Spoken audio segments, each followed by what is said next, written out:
नमस्कार बच्चों, मैं कन्हैया कुमार पांडे, सहायक प्राध्यापक सेंट थॉमस कॉलेज भिलाई।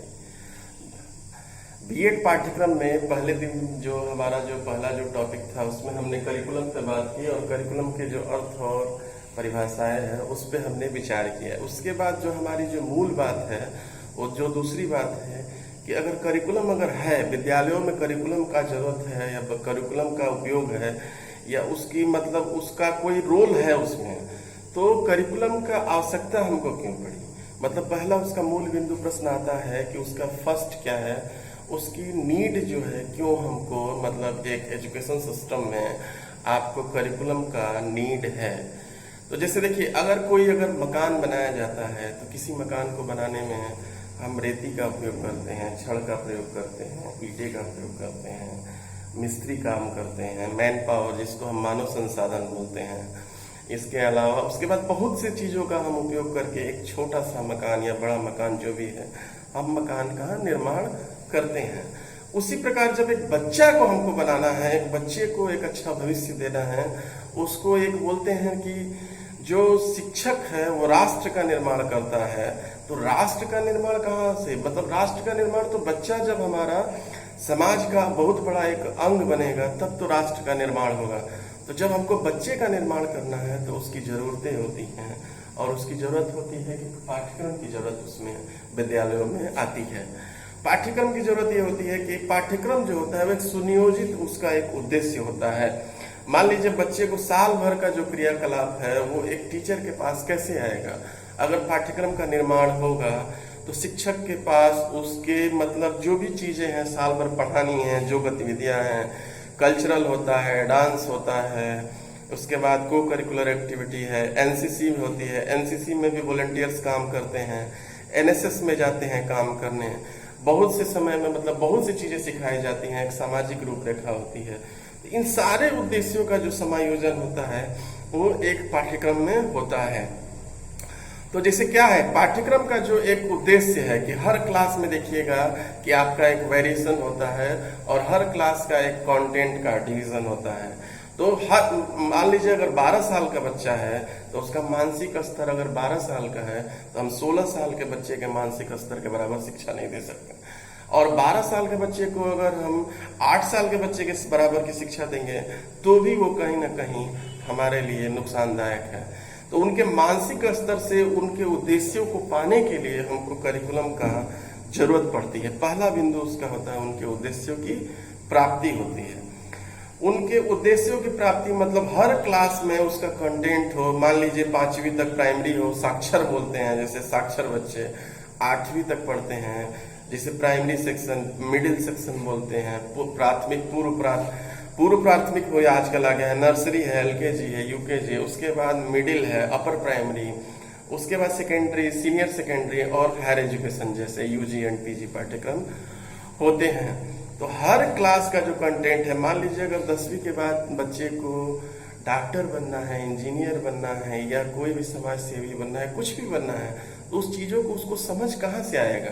वो उन उद्देश्यों को समझेगा, उन बातों को जानेगा, तब जाके उसके पाठ्यक्रम के उद्देश्य पूरे होते हैं। इसलिए देखते हैं पाठ्यक्रम वोकेशनल भी बनाए जाते हैं कि मतलब कि जिसको हम वोकेशनल पाठ्यक्रम में जैसे बीएड है, फार्मेसी, इन सब चीजों को भी हम करते हैं।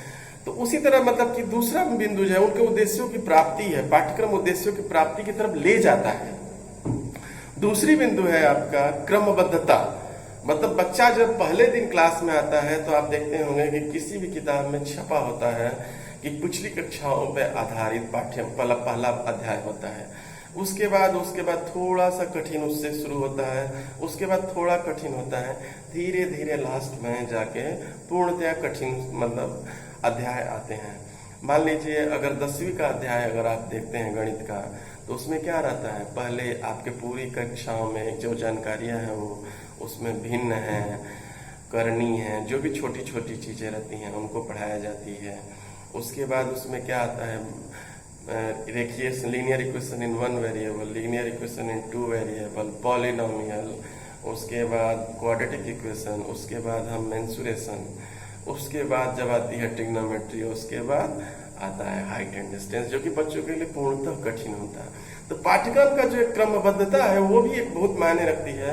अगर हम पहले ही टॉपिक में अगर हाइट स्टैंड डिस्टेंस पहला यूनिट रख देंगे तो बच्चा साल भर मैथ से दूरी बना लेगा, और वो मैथ्स के गुरुजी और मैथ्स के कंटेंट दोनों से उसकी दुश्मनी हो जाएगी, उसका व्यवहार परिवर्तन नहीं कर पाएंगे। इसलिए पहले हम हल्का हल्का उनको देते हैं, मतलब हल्की हल्की सीख देते हैं। क्रमबद्धता और विषय सूची दोनों में आपसी तालमेल बहुत अच्छी होती है, क्योंकि अगर विषय सूची को क्रमबद्धता से अगर आप नहीं दिखा रहे हैं, मतलब धीरे धीरे अगर आगे नहीं बढ़ा रहे हैं, तो बच्चा कहीं ना कहीं उसको ग्रैप्स करना है वो नहीं कर पाएगा, वो उससे थोड़ा दूर होने लगेगा, उसको मतलब उसकी समझ से वो दूर होगा।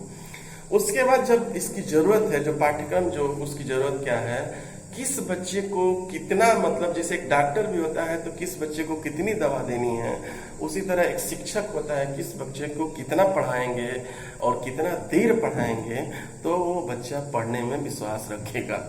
इस चीज को कायम रखने के लिए क्रमबद्धता जरूरी है। उसकी मानसिक स्थिति क्या है, उसके मानसिक स्थिति के हिसाब से कंटेंट उसका बराबर का है कि नहीं है। अगर मानसिक स्थिति से ज्यादा का कंटेंट उसके पास अगर आता है तो भी वो पढ़ने से निराकार कर देगा, उससे दूरी बना लेगा। उसके बाद उसके इमोशनल स्टेबिलिटी को भी हम पाठ्यक्रम में ध्यान देते हैं। मान लीजिए जब बच्चे को हम पढ़ाते हैं, अगर मान लीजिए एक सामान्य बच्चे को अगर हिसाब किताब पढ़ाया जाता है, जोड़ घटाना पढ़ाया जाता है, तो गार्जियन कभी कभी बोलता है कि जाओ 20 अगर 40 रुपए किलो शक्कर है तो बोलता है कि जाओ आधा केजी शक्कर लेके आना, और उसको 25 रुपए देता है। तो जब बच्चा घर में आता है तो वो शक्कर के आधा किलो का दाम 20 रुपये और 5 रुपये जब फादर को देता है तो बोलता है फादर आप 5 रुपया ज्यादा दिए हो, अपने गार्जियन को बोलता है। तो उस समय अभिभावक को लगता है कि हाँ मेरा बच्चा पढ़ता है, या कभी कभी चेक करने के लिए भी गार्जियन ज्यादा पैसा तुरंत देता है, तो बोलता है बच्चा कि आपके जब आप 20 रुपए का आधा किलो शक्कर मिलेगा तो 25 रुपए क्यों दे रहे हो। मतलब उसको उन चीजों की समझ होती है। इससे उन बच्चों में तार्किक विकास होता है। जब वो जो चीजें गणित की चीजें पढ़ते हैं और उनके जब दैनिक जीवन में उनका उपयोग जब शुरू होता है तो उनका एक संवेगात्मक इमोशनल स्टेबिलिटी उस चीजों के प्रति बनती है कि जो भी पढ़ाई हम कर रहे हैं वो पढ़ाई कहीं ना कहीं हमारे दैनिक जीवन में फायदेमंद है। इसी तरह बच्चों में आध्यात्मिक विकास भी होता है। जैसे सौर मंडल के बारे में पढ़ाते हैं, ग्रहों की स्थिति पढ़ाते हैं, तो उसको विश्वास होता है कि जो रोज सुबह सूर्य जो जब उदय होता है, शाम को चंद्रमा दिखता है, पृथ्वी है, जल के बारे में हम पढ़ाते हैं, पौधों के बारे में पढ़ाते हैं, श्वसन प्रक्रिया, ऑक्सीजन, ओजोन परत, इन सब चीजों के जब ये पर्यावरण के इर्द गिर्द बच्चा रहता है और बच्चे को उन चीजों की जब उसको समझ होती है और अब मतलब उन चीजों के मतलब नुकसान और फायदे को जब उसको समझता है तो उसको एक मतलब लगाव, मतलब उन चीजों के प्रति उसका इमोशनल स्टेबिलिटी, उसके प्रति एक संवेग बनता है उनके बीच में, और वो उन चीजों के प्रति और जागरूक होना चाहता है।